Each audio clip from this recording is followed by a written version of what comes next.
오늘 수요 공감 예배에 우리 함께 나눌 말씀은 누가복음 19장 1절에서 10절의 말씀입니다. 신약성서 누가복음 19장 1절에서 10절의 말씀입니다. 우리 한 절씩 교독하도록 하겠습니다.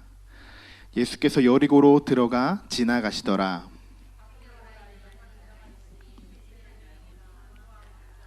그가 예수께서 어떠한 사람인가 하여 보고자 하되 키가 작고 사람이 많아 할 수 없어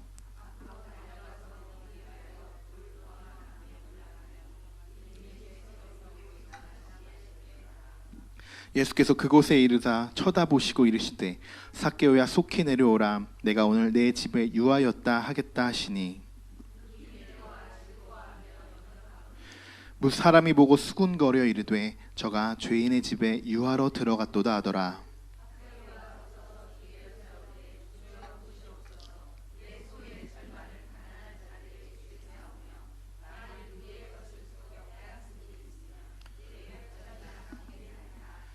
예수께서 이르시되 오늘 구원이 이 집에 이르렀으니 이 사람도 아브라함의 자손이미로다. 아멘. 오늘은 여러분이 잘 알고 계시는 삭개오에 대해서 말씀을 함께 나누려고 합니다. 말씀의 제목을 제가 새로운 나의 모습이라고 이렇게 지어봤습니다. 이 새로운 나의 모습이라는 것이 뭘까요? 제가 한 가지 질문을 해보겠습니다. 사람이 변한다고 생각하시는 분 한번 손 들어볼까요? 사람은 변한다. 네. 세 분, 네. 자, 사람은 죽어도 안 변한다라고 생각하시는 분, 네. 안 드시는 분들은 네, 변했다 안 변했다가 하는 것 같아요. 네. 자, 오늘의 말씀 결론입니다. 사람은 변합니다. 그리고 매번 새로운 나의 모습을 발견할 수 있습니다. 여러분이 지금까지 살아오시면서 최고의 목표로 두고 있는 것, 최고의 목표로 잡고 있는 것이 어떤 것이 있을까요? 우리 SK 하이닉스 전무이사를 우리 바라보고 있는 세연 형제의 어머님에게 한번 물어보겠습니다. 세연 형제가 제가 이렇게 물어봤을 때 SK 전무가 되는 것이 자기의 최고의 목표라고 말했거든요. 네, 그 어머님께서는 어떤 목표를 가지고 계시는지 한번 질문해 보겠습니다.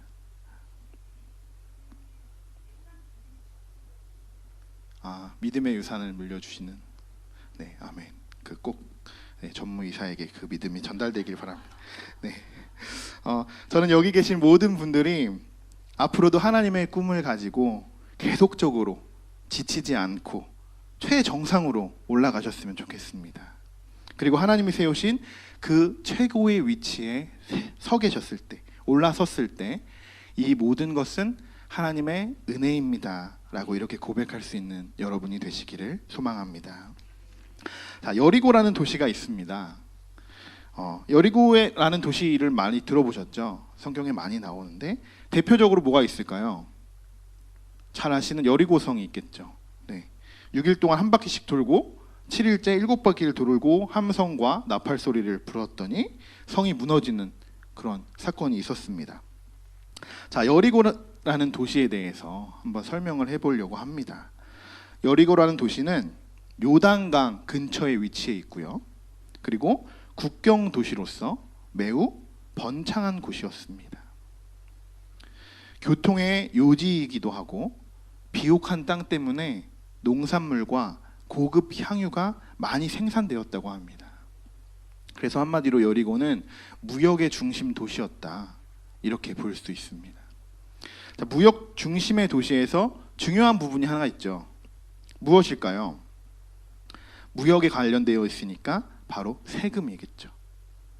무역 도시는 세금을 걷는 일이 매우 중요했습니다. 우리도 세금 무지하게 많이 냅니다. 어쩔 때는 화가 나기도 합니다. 여러분도 세금 많이 내죠? 네, 오늘도 슈퍼에서 편의점에서 뭐 하나만 구입하셔도 그것이 다 세금이 포함되어 있습니다. 세금은 왠지 모르게 부당한 것 같고 그냥 기분이 나쁠 때도 있습니다. 월급의 11조를 하나님께 드려야 하는데 어떨 때는 그것보다 더 많은 것을 세금으로 낼 때도 있습니다. 그래서 회사 다니시는 분들이 11조 하시는 분들은 정말 대단하신 분들이십니다. 하나님의 축복을 2배로 받으셔야 되는데 사실은 10의 2조를 하고 있는 거거든요. 나라에도 11조를 하고 하나님께도 11조를 하고, 이런 분들은 하나님의 축복을 더 받으실 줄 믿습니다. 자, 이제 삭개오라는 사람을 한번 살펴보겠습니다. 삭개오는 뭐 하는 사람일까요? 네, 1절에 뭐라고 써 있죠? 세리장 또한 부자. 지금 시대로 말하면 돈 많은 세무서장, 안 좋게 말하면 갑질의 대가라고 볼 수 있습니다. 삭개오가 지금 나이가 한 몇 살 정도 되었을까요? 네, 우리나라로 한번 비교해 보면 세무서장의 평균 연령이 한 55세라고 합니다. 자, 삭개오의 대략 이 정도 나이가 되었다고 우리가 한번 칭해 보겠습니다. 자, 그러면 55세가 되기까지, 지금 세리장이 되기까지 얼마나 힘들고 많은 어려움을 극복해내고 좋은 짓, 뭐 나쁜 짓 다 해봤을 것입니다. 충분히 그럴 수 있는 위치이고, 또 직업 자체가 어떻게 보면 갑질을 할 수밖에 없는 그런 직업인 거죠.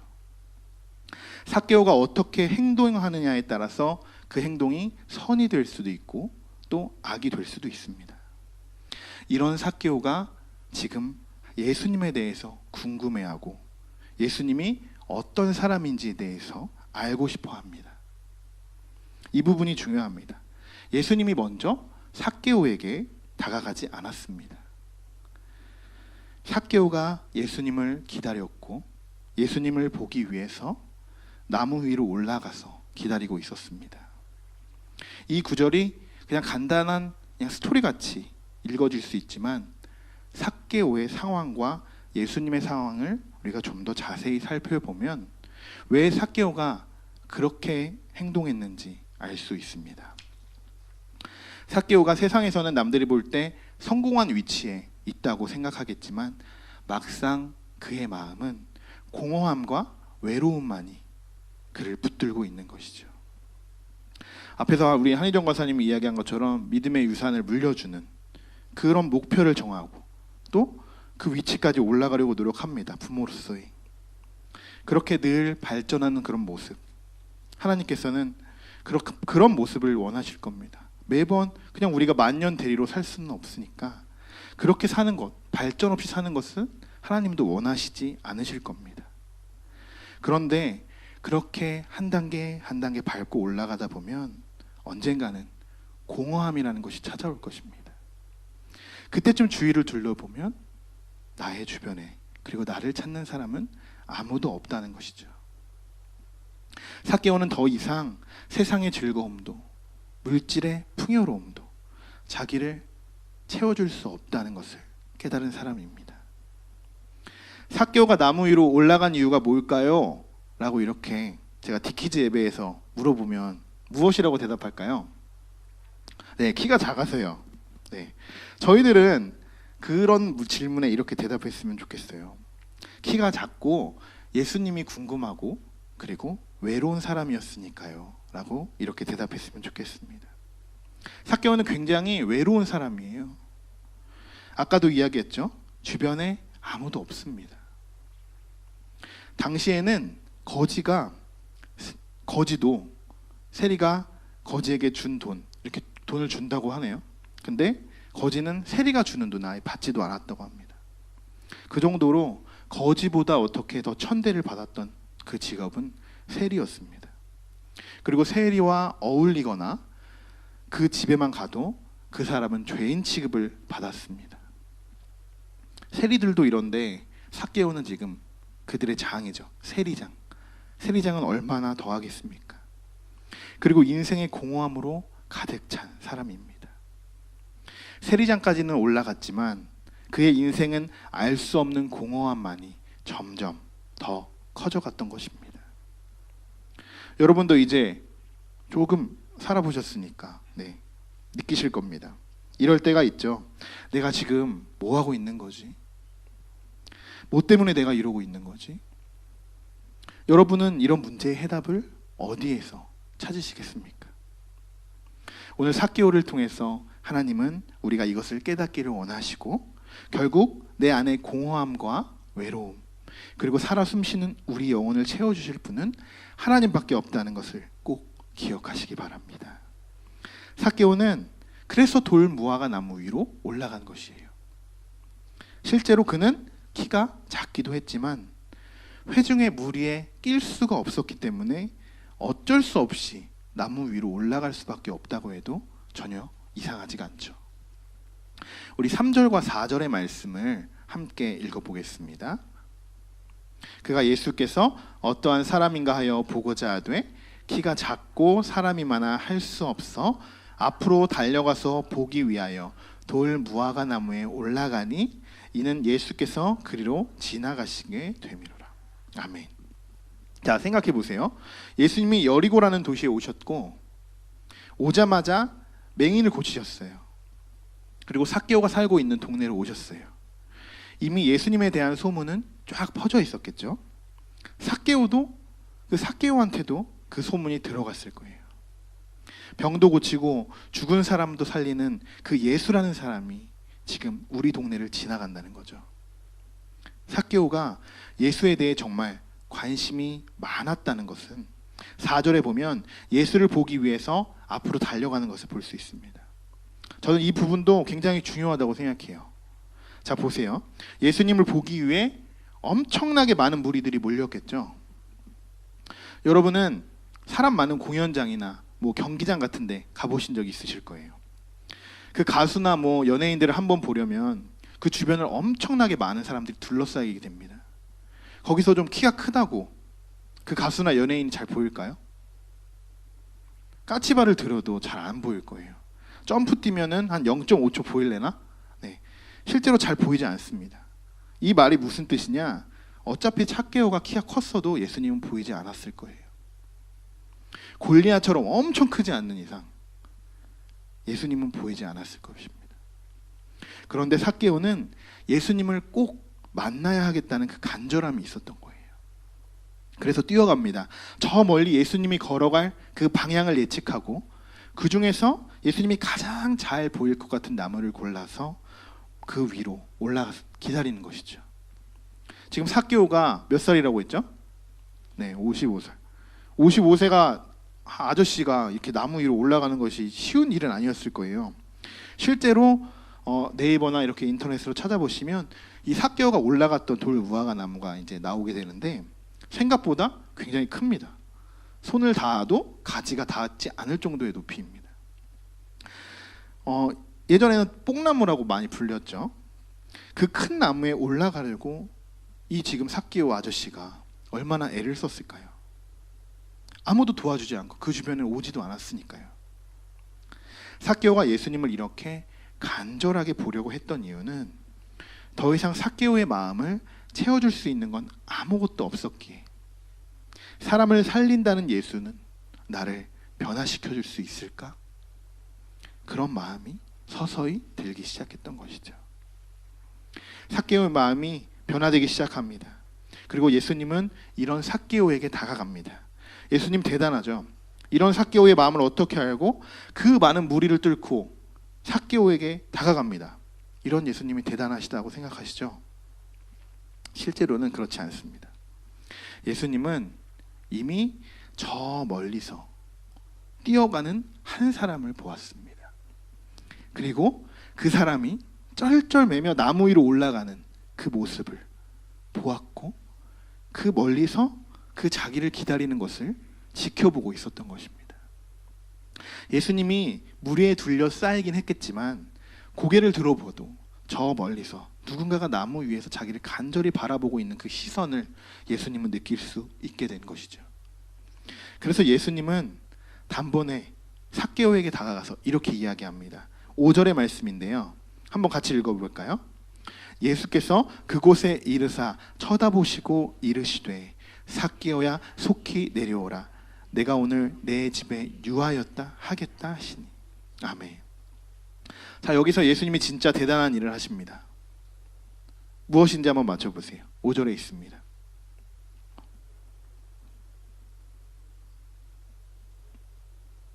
무엇일까요?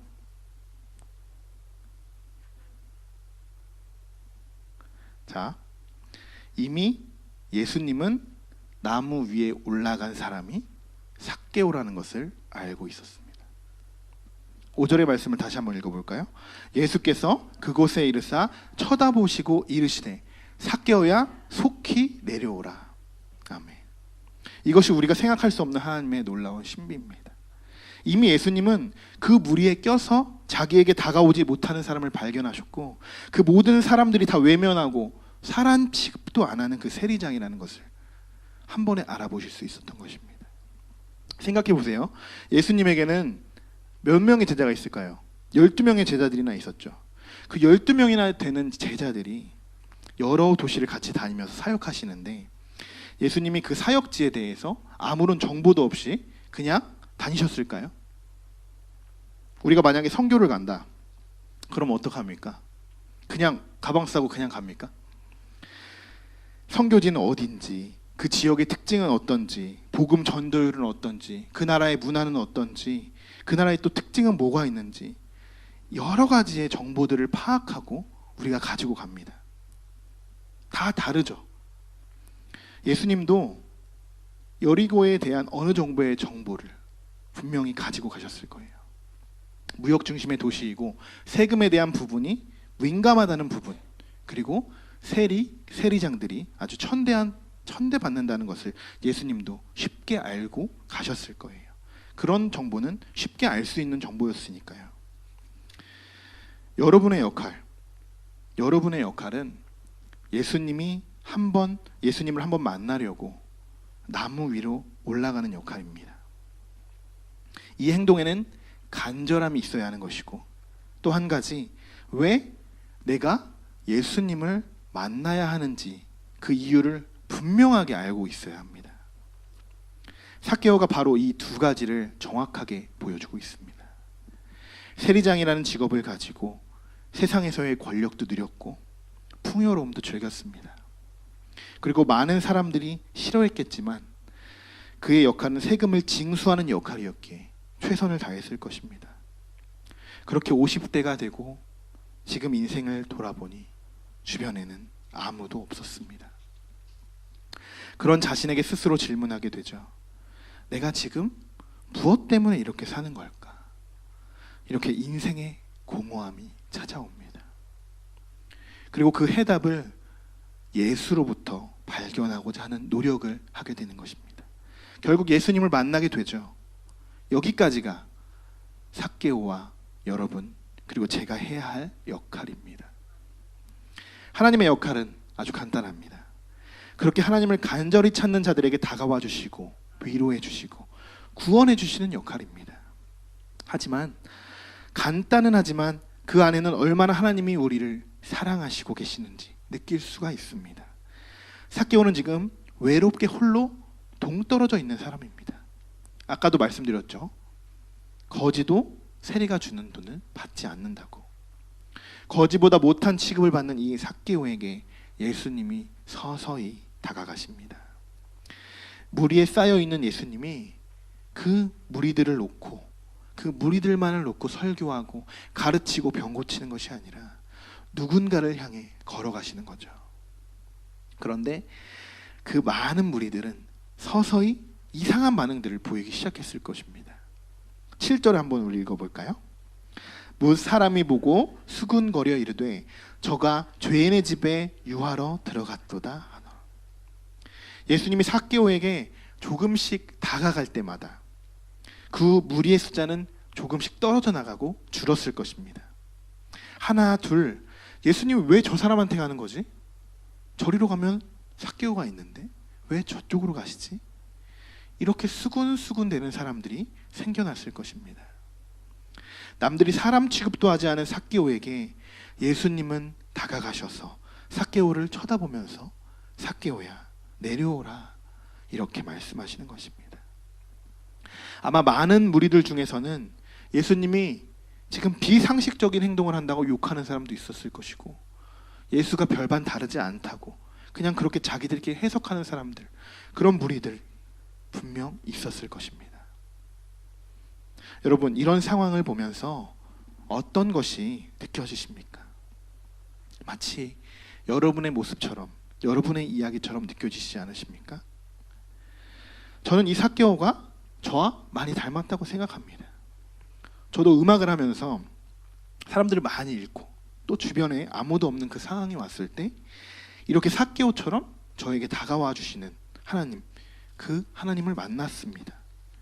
그뿐만 아니라 내 힘듦도 아픔도 슬픔도 모든 것을 하나님께 구하고자 할 때 하나님은 나에게 다가와 주시고 위로해 주시고 그 아픈 마음을 치유해 주셨습니다.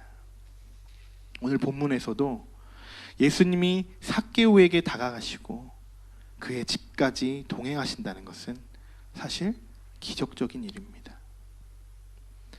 예수님이 삭개오의 집에 들어가시는 순간부터 삭개오는 새로운 사람으로 변화됩니다.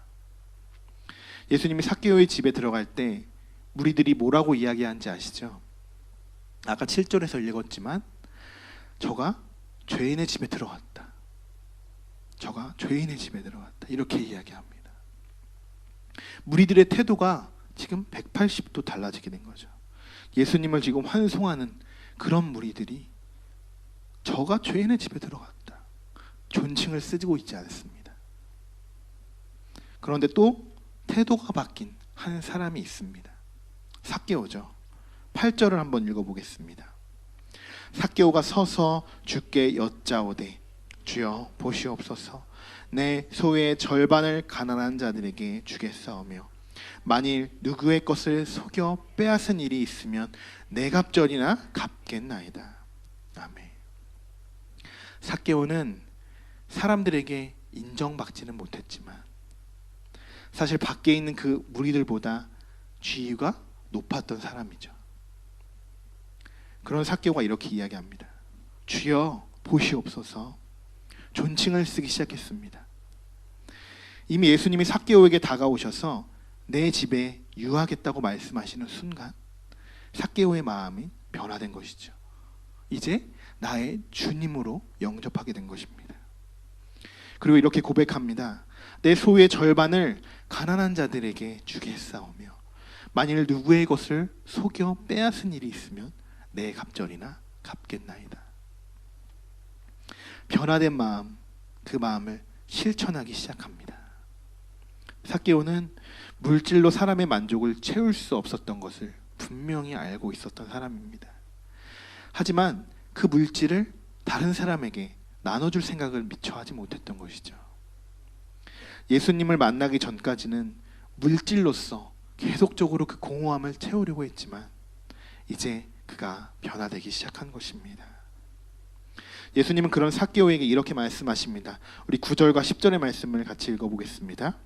예수께서 이르시되 오늘 구원이 이 집에 이르렀으니 이 사람도 아브라함의 자손이미로다. 인자가 온 것은 잃어버린 자를 찾아 구원하려 함이니라. 아멘.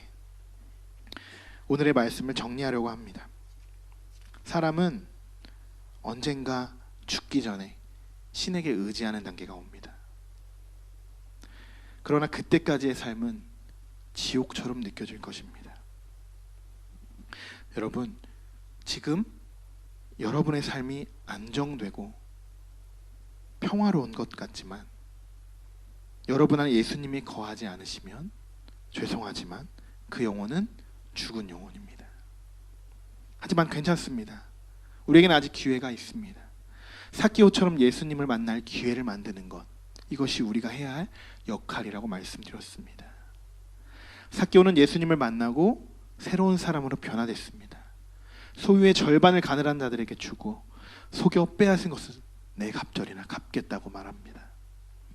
삭개오에게 물질의 풍요로움과 영적의 체험이 필요했던 것입니다. 여러분들은 지금 어떻습니까? 영적으로 갈급하십니까?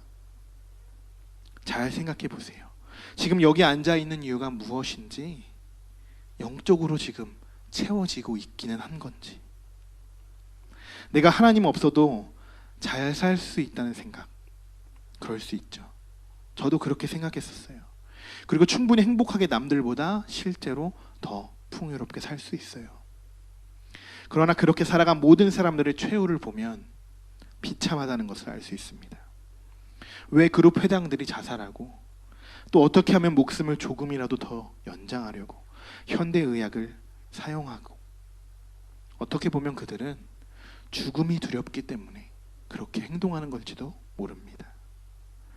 반대로 하나님을 영접한 사람들은 아주 평안하게 잠들며 하나님 곁으로 가는 모습들을 우리가 볼 수 있습니다. 하나님은 분명히 살아 숨쉬고 계십니다. 여러분도 여러분 안에 예수님과 동행할 수 있는 마음이 생기길 소망합니다. 마지막으로 우리 10절의 말씀을 한 번 더 읽고 결단하며 우리 찬양하길 원하는데요. 10절의 말씀 한 번 더 읽어보겠습니다. 인자가 온 것은 잃어버린 자를 찾아 구원하려 함이니라. 아멘. 잃어버린 자는 바로 우리입니다. 하나님의 오심은 우리를 구원하시기 위함인 줄 믿습니다. 예수님이 삭개오에게 다가가셨을 때 무리들은 예수님을 이상하게 바라보셨겠지만 예수님은 아무도 다가오지 않는 나에게, 그런 삭개오에게, 그런 우리들에게 제일 먼저 다가와 주시는 분이시라는 것입니다. 예수님의 이 땅에 오심도 우리를 구원하시기 위해서 이 땅에 오시고, 지금 우리는 이 대강절을 보내면서 그런 예수님을 기쁨으로 기다리고 있습니다. 마치 삭개오가 나무 위에서 예수님을 기다리고 있는 것처럼 여러분도 이제 예수님을 만날 준비가 되셨나요? 여러분이 모습이 초라할지라도, 아니 보잘것없을지라도 하나님은 우리의 내면을 보시는 분이시기에 수많은 무리들을 뚫고 우리에게 다가와 주실 것입니다. 이런 예수님에게 우리가 어떻게 보답해야 할까요? 우리가 아까 찬양하고 고백한 것처럼 나의 생명을 드리니 주 영광 위하여 사용하옵소서. 내가 사는 날 동안에 주를 찬양하며 기쁨의 제물 되리. 나를 받아 주소서. 나의 모습 그대로 하나님께 드리는 여러분이 되시기를 소망합니다. 그리고 하나님만 위해 살고 하나님을 위해 찬양하며 예배하는 여러분이 삶이 되시길 축복드립니다.